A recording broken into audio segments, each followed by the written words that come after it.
Removing the Big Cartel logo from your website is a straightforward process, especially for paid plans. Here's how to do it. Log into your Big Cartel account. Go to Big Cartel and log in with your credentials. Access the Design tab. Once logged in, navigate to the Design tab on your dashboard. This section allows you to customize various aspects of your store's appearance. Choose Customize. Click on the Customize button associated with your current theme.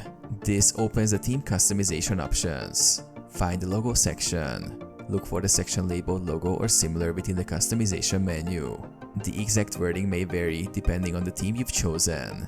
Remove or replace the logo. If you see the Big Cartel logo here, you can either remove it or replace it with your own logo.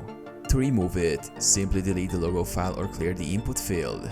Save changes. After making your adjustments, ensure you click the Save button to apply the changes to your site. Preview your site. Finally, preview your store to confirm that the Big Cartel logo has been successfully removed.